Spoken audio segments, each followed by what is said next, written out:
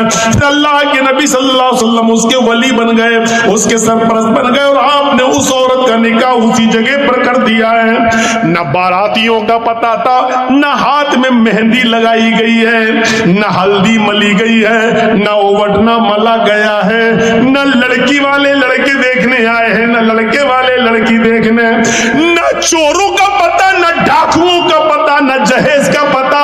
میرے پیارے ساتھیوں، اسی جگہ شادی ہوئی ہے اور اسی جگہ سے رخصتی ہو گئی ہے. یہ سادہ والی شادی کے چرچے 1400 سال کے بعد آج بھی ہو رہے ہیں اور قیامت تک انشاءاللہ ہوتے رہیں گے. تمہاری شادیاں اتنی مہنگی کہ شیطان بھی پناہ مانگے. بتائیے اس کے چرچے کتنے دن ہوتے ہیں؟ زیادہ سے زیادہ 1 مہینہ، 2 مہینہ، 1 سال. پھر طلاق کی نوبت آ جاتی ہے تو یہ ہوتا ہے کتنا خرچ کیا تھا، دیکھو آخر کیا ہوا ہے اس شادی کا حال. میرے بھائیوں، اتنی سنجیدگی کے ساتھ کی گئی شادی کے چرچے 1400 سال کے بعد ہو رہے ہیں اور قیامت کی صبح تک ہوتے رہیں گے، کیونکہ ہمیشہ سادگی کے چرچے ہوتے ہیں، ہمیشہ سادگی مثال بنتی ہے، ہمیشہ سمپلٹی مثال آئیڈیل بنتی ہے. میرے بھائیوں، شہرت اور ریا نمود میرے بھائیوں آئیڈیل نہیں بنتی ہے. نکاح آسان کرو. اسلام سے اور ایمان سے اپنا رشتہ توڑ لیا ہے. جب تک ایمان کے ساتھ جڑا رہے گا ترقی کرے گا، ایمان سے رشتہ توڑ لے گا تو آم کی طرح نیچے گرے گا، ترقی نہیں کرے گا. پتنگ تو آپ نے دیکھی ہوگی، مولانا صاحب دیکھی نہیں ہیں، اڑاتے بھی ہیں. جرجیت صاحب پتنگ اڑا رہے ہیں، ڈھیل دی اور اوپر گئی اور اوپر گئی اور اوپر گئی. ہوا اس پتنگ کو اوپر لے جا رہی ہے. وہ پتنگ جب تک اپنی ڈور سے جڑی ہوئی ہے، اپنی بنیاد سے اس کا تعلق جڑا ہے، اونچائی کی طرف جا رہی ہے. لیکن کبھی آپ نے دیکھا ہے کہ دوسری پتنگ آتی ہے اور اس پتنگ کی ڈور کو کاٹ دیتی ہے، اس کے دھاگے کو، اس کے مانجے کو کاٹ دیتی ہے، اور جیسے ہی اس پتنگ کا دھاگا کٹتا ہے، اس پتنگ کی ڈور کٹتی ہے، پھر آسمان اس پتنگ کو اپنی طرف نہیں کھینچتا، ہوا اس کو اونچائی کی طرف نہیں اڑاتی، بلکہ جیسے ہی اس کی ڈور کٹتی ہے وہ پتنگ ہچکولے کھاتی ہے، جمپنگ کرتی ہے اور کلا منڈیاں کھاتے ہوئے زمین کی اوپر آتی ہے. اور زمین پر بیٹھے ہوئے، نظر لگائے ہوئے چھچھوڑے لڑکے، اوباش لڑکے، مسلمانوں کے، ہماری اور آپ کی بگڑی ہوئی اولادیں، اسکولوں سے دور رہنے والی اولادیں، کالج اور یونیورسٹی سے دور رہنے والے بچے اس پتنگ پر ٹوٹ پڑتے ہیں اور چینا جھپٹی میں اس پتنگ کے ٹکڑے ٹکڑے کر دیتے ہیں. کبھی آپ نے سوچا ہے وہ پتنگ تو بلندی کی طرف جا رہی تھی، وہ پتنگ تو آسمان کی طرف جا رہی تھی، اس پتنگ کو کوئی پکڑ نہیں سکتا تھا، اتنی اونچائی پر جا رہی تھی کہ اڑانے والا بھی اس کو اگر اپنے ہاتھ سے پکڑنا چاہے تو نہیں پکڑ سکتا ہے. جو لوگ دیکھ رہے ہیں وہ بھی اس کی بلندی اور ترقی کو دیکھ کر اس تک پہنچنے کی کوشش نہیں کر پا رہے ہیں. لیکن جب اس پتنگ نے اپنی بنیاد سے رشتہ ختم کیا، اپنی بنیاد سے رشتہ توڑا، تو پھر وہ پتنگ آسمان کی طرف نہیں جاتی ہے، آسمان اس پتنگ کو اپنی طرف نہیں کھینچتا ہے، کیونکہ آسمان جانتا ہے اس پتنگ نے بنیاد چھوڑ دی ہے، ڈور سے اپنا رشتہ منقطع کر دیا ہے. اب اس پتنگ کا انجام یہ ہے کہ ذلیل ہوگی، نیچے آئے گی، اب ذلت اس کا مقدر بن چکی ہے. وہ پتنگ ہچکولے کھاتے ہوئے نیچے آ جاتی ہے اور نیچے آنے کے بعد لڑکے اس پر ٹوٹ پڑتے ہیں اور اس کو پھاڑ دیتے ہیں. مسلمان جب تک قرآن و حدیث کو پکڑے رہے گا، ایمان سے اپنا رشتہ مضبوط رکھے گا، تو اس کی بلندی تک کوئی نہیں پہنچ پائے گا. دنیا کی کوئی قوم اس سے اوپر نہیں بڑھ سکتی ہے. دیکھے گی تو یہی سوچے کہ اتنا اوپر ہم کیسے جائیں. جب تک ایمان سے رشتہ مضبوط رہے گا کوئی اس وقت اس کو چھو نہیں سکتا, اور جب ایمان سے رشتہ توڑ لے گا تو جیسے پتنگ کے ٹکڑے ٹکڑے کر دیے جاتے ہیں ایسے ہی مسلمانوں کے بھی ٹکڑے ٹکڑے کر دیے جائیں گے, کیونکہ انہوں نے اپنی بنیاد سے رشتہ توڑ لیا. درجی صاحب مثال تو بڑی اچھی دی ہے, لیکن یہ مثال صرف یہی 1.5-2 گھنٹے تک کے لیے ہے. صبح ہم وہی کریں گے جو کرتے آئے ہیں ہمارے باپ دادا کے زمانے سے. ہم پھر کیرم بورڈ کھیلیں گے, پرسوں ہمارے گھر میں شادی ہوگی ہم پھر ڈی جے بجائیں گے, پھر شادی ہوگی تو پھر ہم بارات نہیں ڈاکوؤں کو لے کے جائیں گے, چور اور لٹیرے جائیں گے بارات لڑکی والے کے گھر ڈاکہ ڈالنے کے لیے. ہم وہی کریں گے جو کرتے آئے. ایمان سے ہمارا رشتہ ختم. پھر سن لو, ایمان سے جتنا مضبوط ہوگا ہمارا رشتہ ہم ترقی کریں گے. ذہن میں بیٹھ گئی یہ بات. اور جب بنیاد چھوڑ دیں گے, ایمان سے رشتہ کمزور ہو جائے گا تو معاف کیجئے گا, سوری, ہم زمین پر آ جائیں گے, پھر ہم ترقی نہیں کر سکتے. اور جب ایمان کسی کے اندر آ جاتا ہے تو ایمان کی سب سے بڑی خوبی کیا ہے وہ بھی سن لو. جس کے اندر یہ خوبی نہیں ہے وہ مومن نہیں ہے.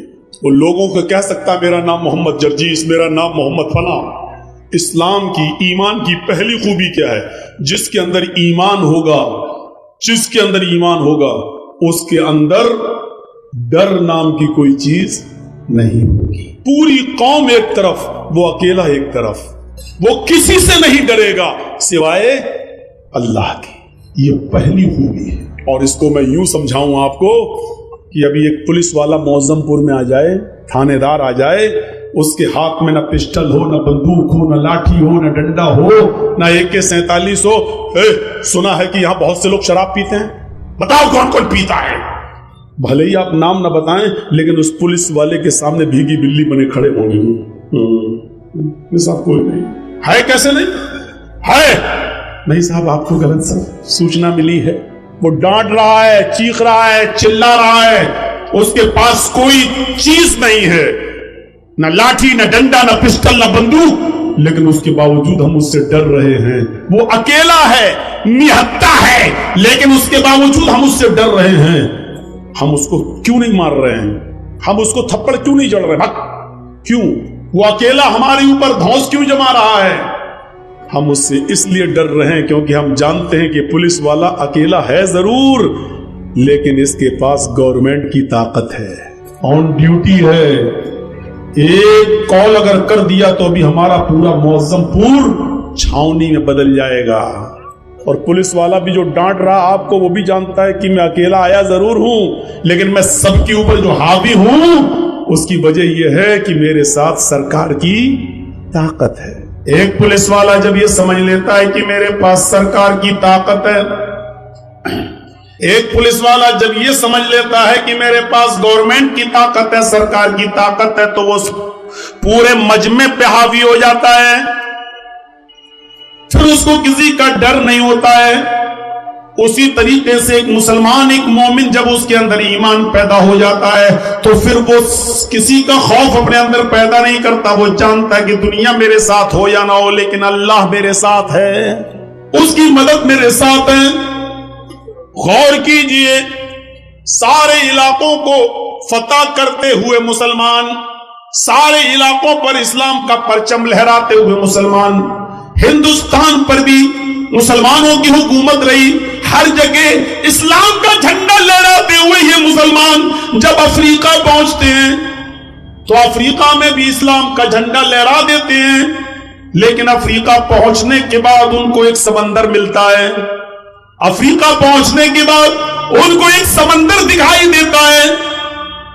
یہ مسلمان پیچھے مڑ کے دیکھتے ہیں تو اسلام کا جھنڈا پھیل چکا ہے, دائیں دیکھتے ہیں تو اسلام کا جھنڈا لہرا رہا ہے, بائیں دیکھتے ہیں تو ان کو اسلام نظر آتا ہے, سامنے سمندر ہے.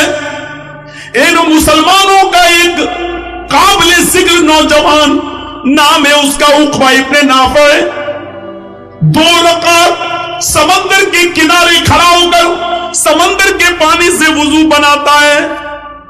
نوجوانوں اپنا ہاتھ اٹھاؤ اور اپنے گالوں پہ تھپڑ مارو, ایک تم نوجوان ہو اور ایک وہ نوجوان ہے.